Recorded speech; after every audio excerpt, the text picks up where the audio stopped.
Catholic Moments, Episode 77, Sue Lundquist and Ruby. Blooming, finding joy in the journey and hope in the heaven yet to come. Blooming. Hello and welcome to Catholic Moments. And now, here's your host and my mom, Lisa Hendy. Well, thanks, Eric, and welcome everyone to another episode of Catholic Moments, the show from CatholicMom.com, where we talk about all things faith, family, and fun from a Catholic perspective. And I'm happy to share with you this week on the episode 2 great interviews. So we're not going to have a lot of chit-chat today. We're just going to get right down to business. And the first order of business is a wonderful reflection from our favorite online deacon, Deacon Tom Fox, who shares with us a wonderful reflection on the topic of parenting. Here's Deacon Tom. There is a mom who brings a 3 or 4-year-old boy to Mass. The child may have some sort of medical or emotional problem. I don't know enough to explain it. The boy lets out screams from time to time. He also moves very fast from one end of the children's cry room to the other. Yet faithfully, the mother brings the boy to Mass virtually every Sunday. It must be so hard for her, suffering a lack of concentration, unable to pray in a deep, ordinary sense. I'm certain many people worshiping out in the congregation must hear this and just wonder. In a previous deacon moment, I talked about welcoming, sincerely welcoming and thanking parents for bringing young children to Mass. But don't you know some parents don't want to suffer or struggle for a semblance of peace and quiet? They are upset if they are not able to concentrate on the Mass themselves, and many worry about how their offspring are bothering others. This whole topic brings up the feeling, that horrible negative feeling that can sometimes come to parents. Why am I doing this? What's the value of trying to be a good parent in this setting? Maybe I'll be a good Catholic mom or dad later when the kids are 5 or 6 or 10. Dear hearts, I believe this is one of the attacks of the evil one, scattering doubt and frustration and worry and resignation. The evil one leads parents to put off till tomorrow the chores that God has given them now. The devil's voice whispers in your ears, "Don't worry, there's no hurry." It's the same voice that tells you you can be a better person later, or you can go to the sacrament of confession when you have more time, or you'll go back to your faith when you're an older person. Right now, you're just too busy. I wonder if you've read Viktor Frankl's book, Man's Search for Meaning. First published in 1946, it told of his experiences as a concentration camp inmate. Frankl wrote that if there is any meaning in life at all, then there must be a meaning in suffering. Suffering is an ineradicable part of life. Without suffering, human life cannot be complete. Jesus said, "Let the little ones come to me." My prayer today is that each parent will accept the joys and the yoke of suffering that comes with God's gift of parenting. If you wish to be a partner in the joy of the resurrection, you must also be a partner in the crucifixion. And remember, I am in prayer for you. This is Deacon Tom. Blessings. Thank you for that reflection, Deacon Tom. I want to take a look at that book, and I will have a link to it in our show notes if I can find it. It's entitled Man's Search for Meaning.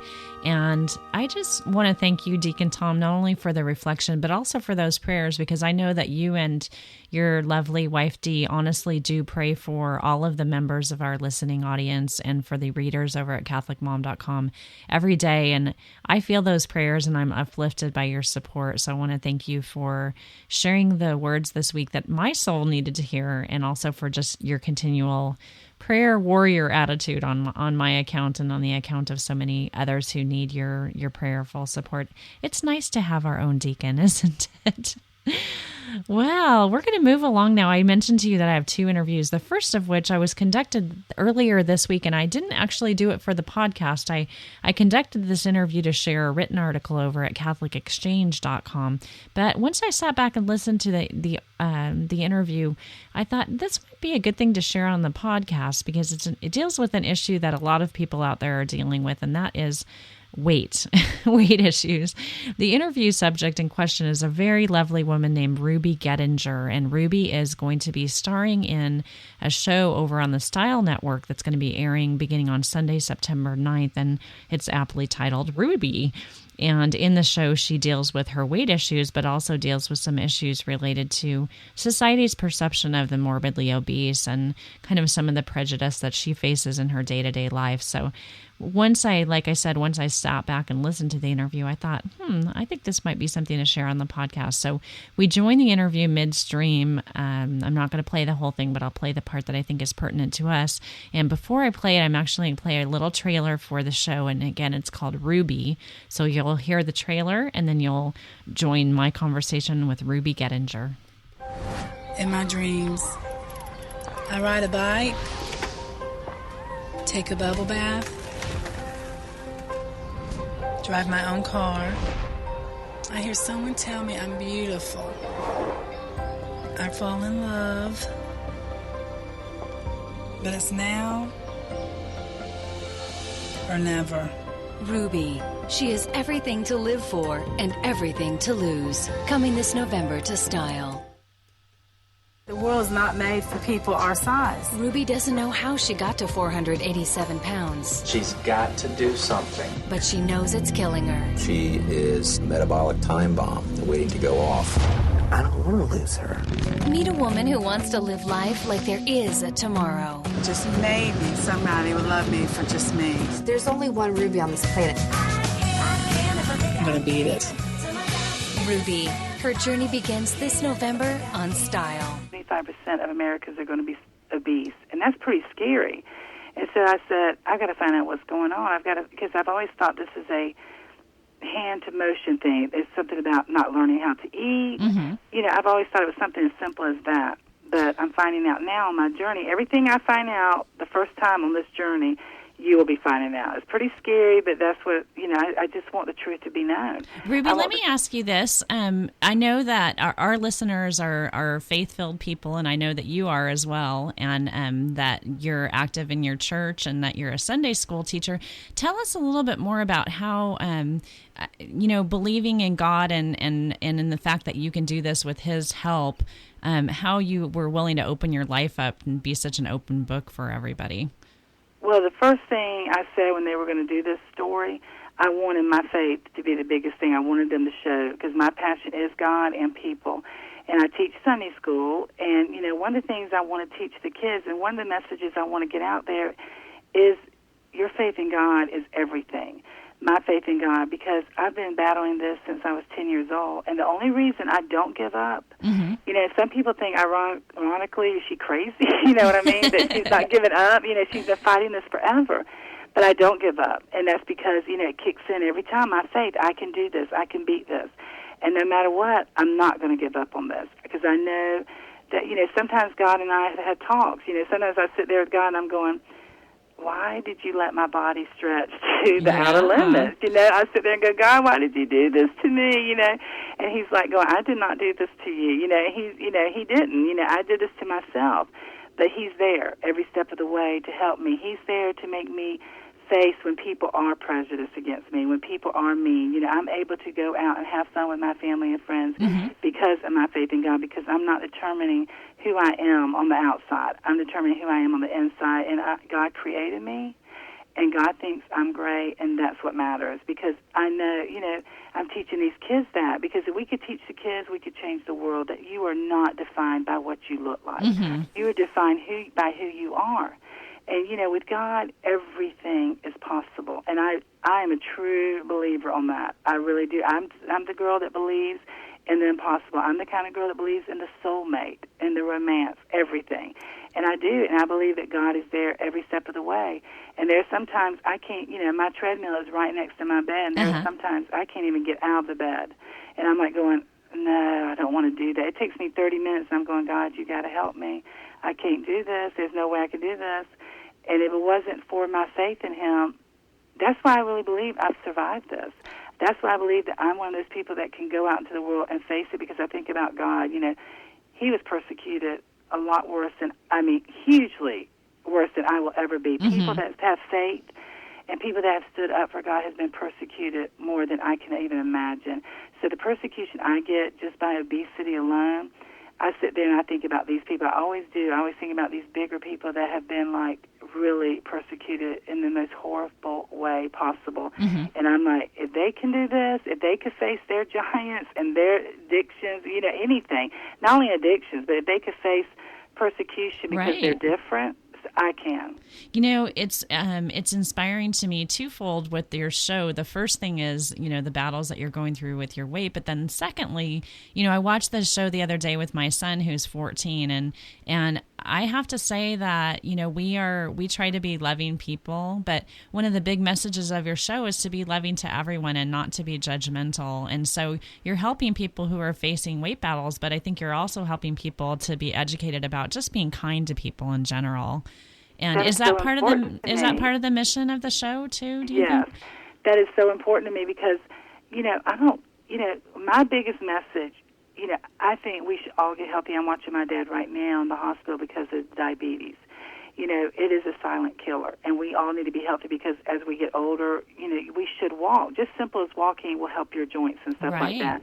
And but this is, you know, even no matter what situation you're in right now, I don't care if you're as big as I was at 700 or if you're 50 pounds overweight. I don't care if you're dealing with any kind of flaws, you know, on your body. If you're dealing with any kind of addiction, drugs, alcoholism, or whatever, do not let that define you. That is so important to me. That is not who you are. That alcohol is not who you are. That drug is not who you are. The food is not who I am.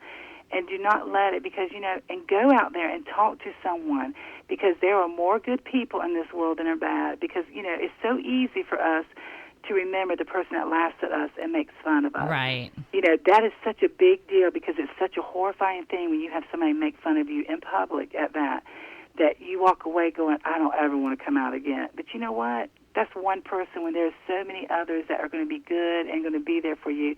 But if you keep your addiction a secret, and that's what the devil wants you to do. If you keep your addiction a secret, it becomes bigger than you can imagine. And that's why, because he says, don't trust anybody, don't talk to anybody. But when you do that, it's going to become bigger. You've got to find somebody to talk to, and trust me, they will help you. God will lead you to that person. I'm telling you, because if you keep it a secret, it's going to get bigger and bigger before you know it. And right now, if you go talk to somebody, they can help you. And the biggest thing is, do not let it define you. Do not be cruel to people. I mean, people really have to think about it. You know, yeah, we wear our addiction on the outside. People see ours. There's so many people battling their own demons, you know, their own addictions. Yeah, you never know the walk that other people are going through. You don't. And it's so easy to judge. You know, it's so easy to do that. But, you know, I feel like every one of us wants the same thing in life, and that is to be loved and to feel needed and accepted. So why are we so cruel to each other? You know what I mean? Why are we the first ones to be mean? You know, maybe it's something we're going through or not, but I really have that message, and I do tell that message to the whole thing. Stop judging people. It's not, you know, you don't know what they're going through. You cannot, only the person that knows the heart of anybody is our God. You know, that's the only one. Ruby, I know the show's coming up on the 9th, and I've only seen the first episode, and I'm already hooked. So I want to tell all of our... I can't wait to keep watching, but I want to tell all of our listeners out there how they can see the show and learn more about you. So when will it be airing, and how can they learn more about you? Well, I have a website they just put up, and you know what? I would love for everybody to go on that website, and it's because not only that, because there's going to be a message board, and I'm going to be interacting on the message board. And one of the things on the message board, to tell your story, your struggle, and then all of us can help each other. I want everybody to help each other on that thing, because there's so many people already on it that are struggling from things, and I believe that if everybody came on there and talked about praying and talked about their own faith, think how we could change the world by helping each other.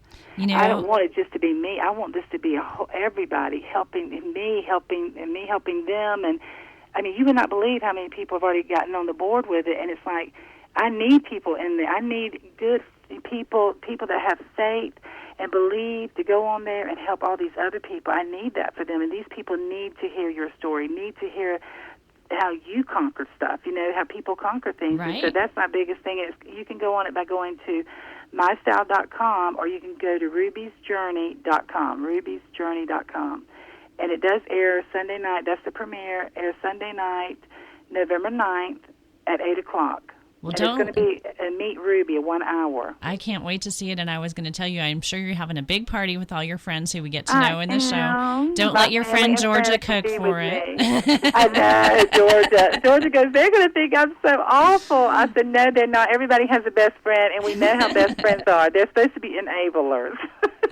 Well, I can see that the people around you truly love you, and I know that's because of the person that you are, and we're all out here to fall in love with you too, and I want you to know that I'm going to be praying for you as this hits the airwaves, and I'm Please sure pray that for me and ask everybody to pray for me, because that's the only way. And like I said, I want to continue praying for other people too and their stuff. I know that we all are battling something. It may not just be obesity, but the biggest thing is you are who you are. God created you, and that's what you got to remember. You have a purpose and a destiny. Every one of us were born for that. And do not let your addiction or what you're battling with stop you from doing that, because that's really what it's all about, to stop us from going forward.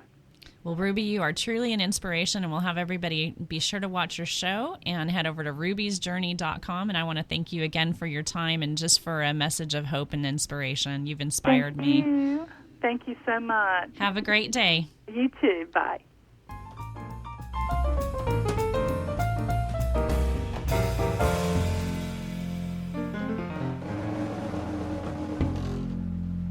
So now we shift gears from television to books, and I want to introduce you to my next guest, Sue Lundquist, with whom I had a wonderful conversation about the concept of gratitude and thankfulness, and I'm so happy to share that conversation with you now. So here's Sue Lundquist. Our guest on today's episode of Catholic Moments is author and mother Sue Lundquist, and Sue is the author of a wonderful journal entitled I'm Thankful. How are you today, Sue? Oh, fantastic. Thank you for a great introduction, Lisa. Oh, I'm so thrilled to have you on the show. Your book is published by a very good friend of mine, and I'm thrilled to be able to spread the good news about the work that you're doing to spread an attitude of gratitude and to document those things with our families. So why don't you start off, Sue, by letting us know a little bit more about yourself and your family. Thank you so much, Lisa. Yes, I'm just going to jump into a little background of my story. And I was adopted as a child, and I've known that from day one. And just recently, within the last 5 years, I was reunited with my biological mother. At the same time, I was also giving birth to my third child. In addition to that, there was some other family turmoil that was happening, which would include my father that adopted me. He was diagnosed with a Parkinson's-like disease. So there was a lot of negative emotions happening, and it was negative and positive and confusing all at the same time.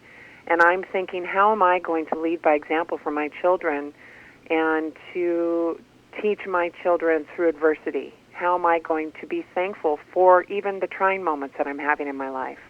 And so I guess it was by them or being inspired by my children to be better for myself that I created the journal. I needed something to help me as a mother and a person to maintain my thankfulness.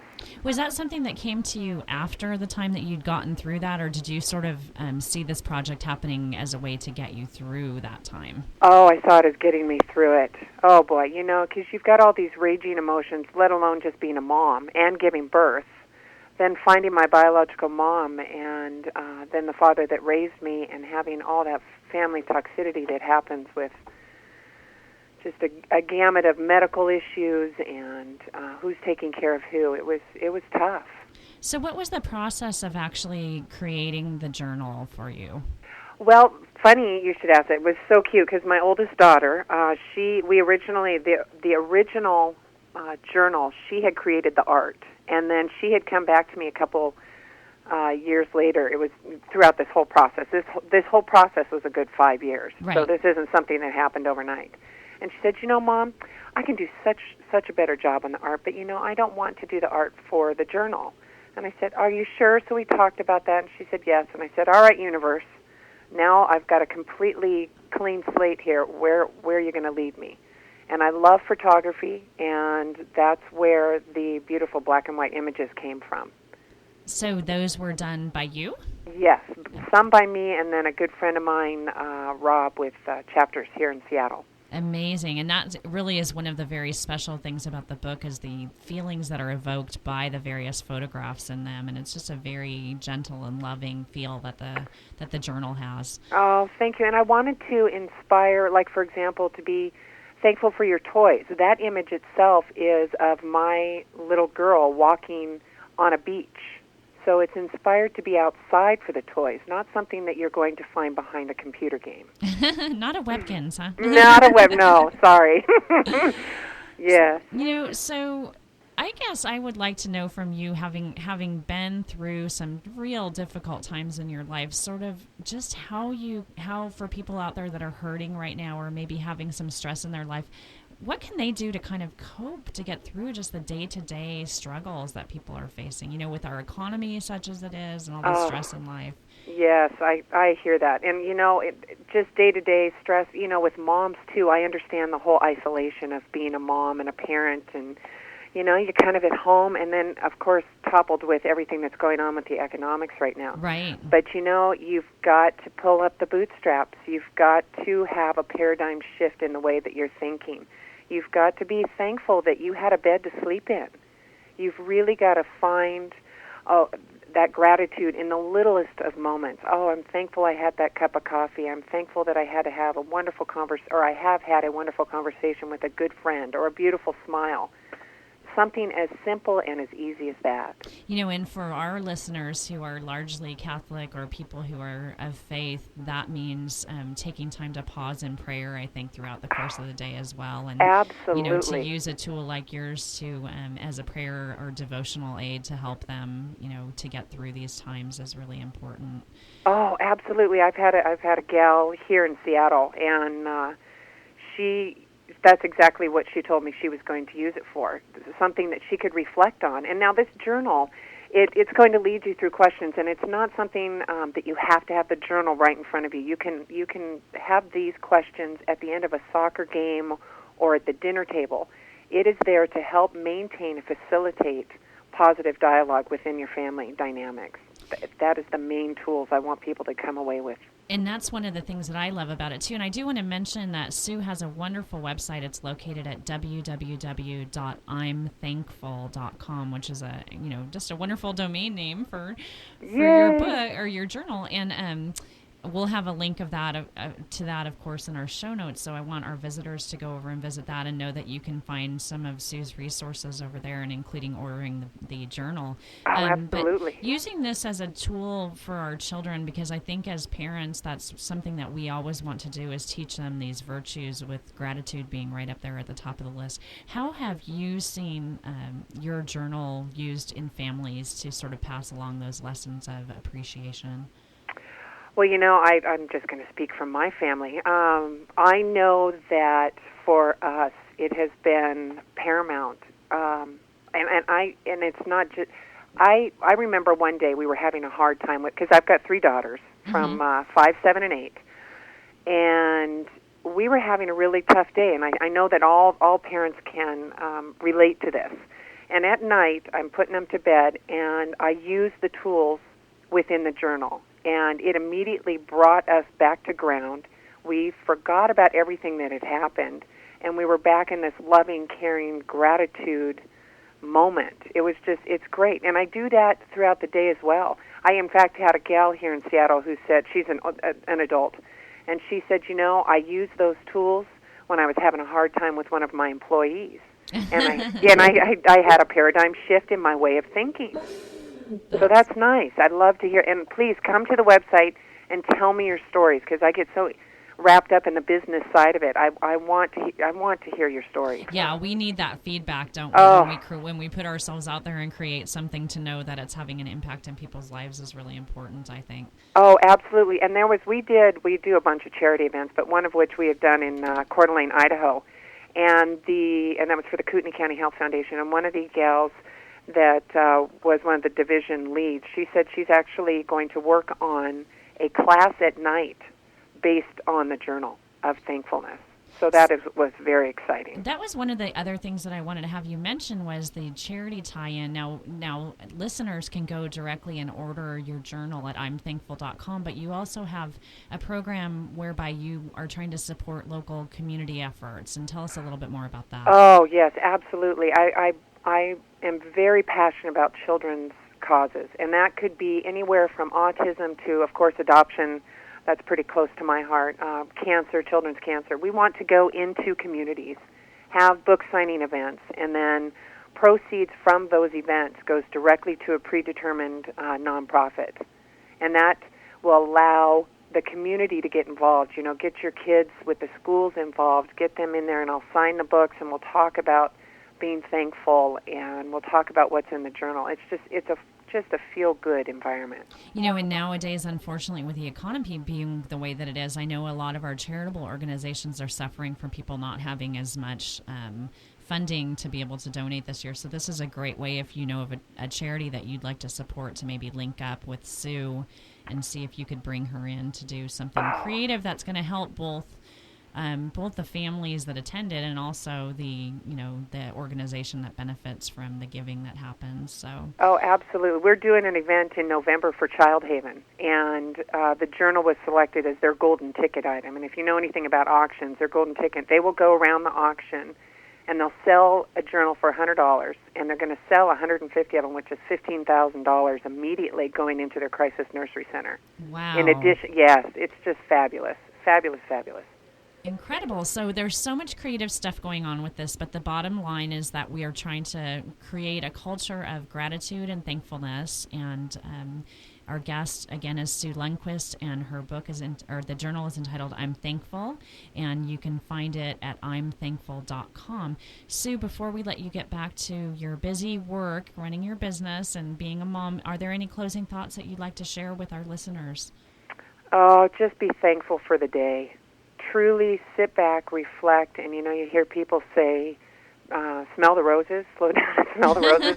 There's so much truth in that. We are just crazy busy. Just be thankful for what you have now in this moment. Well, I am very thankful for having had the time to spend with you, and it puts a proper perspective on my week to do this on a Monday morning, and I can't wait to share it with our listeners. So, again, thank you. Sue Lundquist, the I'm Thankful Journal, and you can find it at imthankful.com.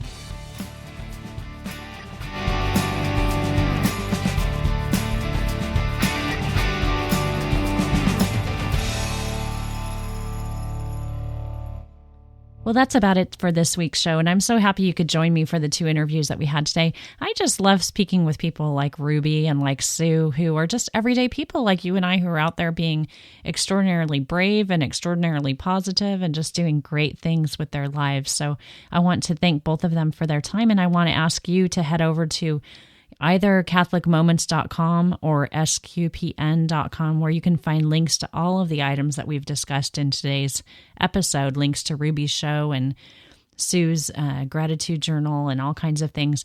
And I'd love to invite your feedback for future episodes. I haven't had any feedback for a while, so you can call our voice feedback line at 206-339-9272, and you'll find that at the website as well, so you don't have to worry about remembering that.